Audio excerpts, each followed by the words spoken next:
अब आने वाले कई सालों तक महज 70,000 तालिबानी लड़ाकों के आगे तमाम हथियारों से लैस 3.5 लाख अफगान फौजियों के घुटने टेकने के किस्से सुने और सुनाए जाते रहेंगे।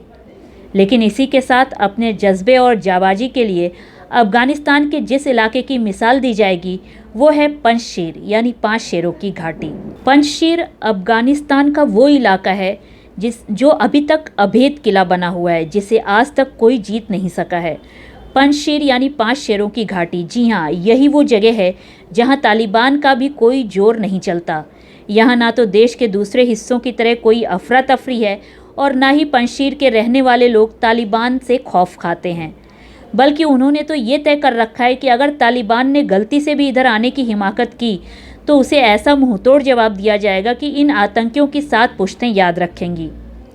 काबुल के उत्तर में लगभग 150 किलोमीटर दूर मौजूद इस घाटी की आबादी लगभग 2 लाख है और ये इस इलाके का इतिहास रहा है कि पंजशीर पर कोई भी बाहरी ताकत अपनी हुकूमत नहीं चला सकी है।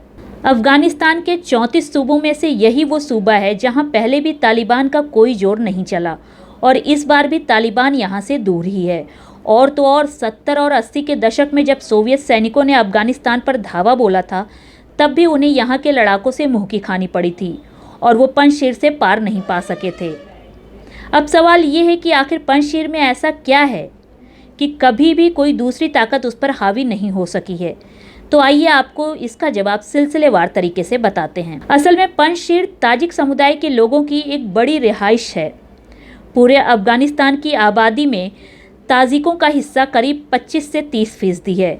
इनके अलावा यहाँ हजारा समुदाय के लोग भी रहते हैं जिन्हें चंगेज़ खां का वंशज समझा जाता है। यहाँ नूरिस्तान और पशई समुदाय के लोगों की भी ठीक ठाक आबादी है, लेकिन इन सारे समुदायों में जो एक बात कॉमन है वो है इनका किसी गैर ताकत के आगे घुटने न टेकने का जज्बा। और इस बार भी इन लोगों ने कुछ ऐसा ही तय कर रखा है।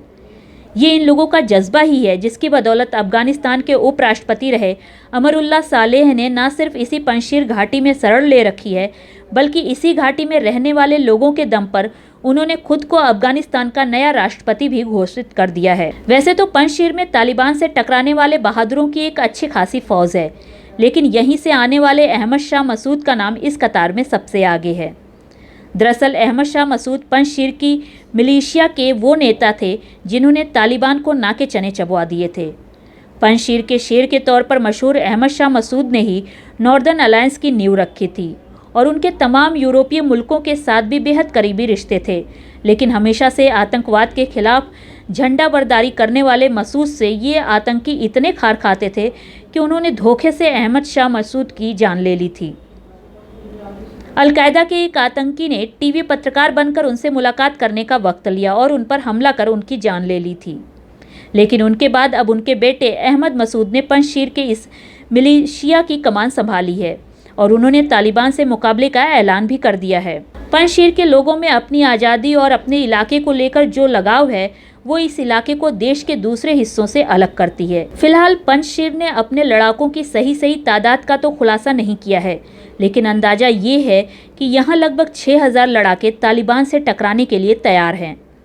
फिलहाल खबर ये भी है कि इसी पंजशीर में तालिबान के खिलाफ मोर्चा खोलने के लिए 10,000 से ज़्यादा फौजी इकट्ठा हो चुके हैं जो तालिबान का सामना करना चाहते हैं। पंजशीर में तालिबान के खिलाफ जो देशभक्त लड़ाके जमा हुए हैं उनमें अफगानिस्तान के पूर्व उपराष्ट्रपति अमरुल्लाह सालेह और अफगानिस्तान के वॉरलॉर्ड कहे जाने वाले जनरल अब्दुल रशीद दोस्तम की फौजें शामिल हैं। पंजशीर को तालिबानियों के रॉकेट्स और गोलियों का डर नहीं है, बल्कि उन्हें अगर किसी बात का डर है तो वो ये है कि तालिबानियों को उस व्यूह रचना का जिससे उन्हें मुश्किल हो सकती है। असल में पंजशीर को लगता है कि तालिबान उन्हें काबू करने के लिए उन पर सीधा हमला तो नहीं करेगा, लेकिन उन पर चारों तरफ से पहरे लगा देगा ताकि उनके खाने पीने की और दूसरी ज़रूरी चीज़ों की कमी हो जाए।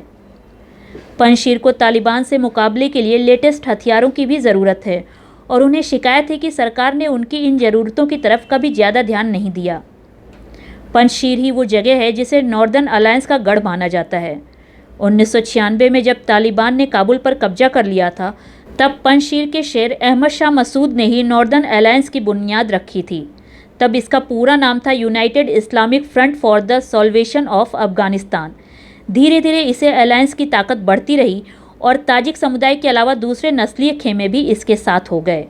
और फिर नॉर्दर्न अलायंस ने अफगानिस्तान पर राज भी किया। इसी नॉर्दर्न अलायंस को भारत, ईरान, रूस, तुर्की, तजाकिस्तान, उज्बेकिस्तान और तुर्कमेनिस्तान जैसे देशों ने भी सपोर्ट किया है। लेकिन बाद में ये इससे अलग होकर अफगानिस्तान की सियासी पार्टियों ने नई सरकार बनाई। अब पंजशीर की एग्जैक्ट लोकेशन और इसकी कुछ और खूबियों की बात करते हैं। काबुल से 150 किलोमीटर दूर मौजूद ये इलाका हिंदू कुश की पहाड़ियों के करीब है। यहाँ से पंजशीर नदी बहती है और ये पूरा का पूरा इलाका इस नदी के इर्द गिर्द आबाद है। पंजशीर से एक अहम हाईवे है जहाँ से हिंदू कुश तक पहुँचा जा सकता है। यहीं खवाक पास से उत्तरी मैदानों तक पहुँचा जा सकता है और यहीं अंजुमन पास से बादा खशन तक रास्ता जाता है। पंजशीर का ये इलाका खनिज पदार्थों के मामले में काफ़ी अमीर है। ये और बात है कि विकास और खनन की तकनीकों की कमी से आबादी अब भी गरीब ही है। मध्यकाल में पंजशीर का इलाका चांदी के खनन के लिए काफ़ी मशहूर था। 1985 तक यहाँ से 190 कैरेट के क्रिस्टल तक निकाले जा चुके हैं।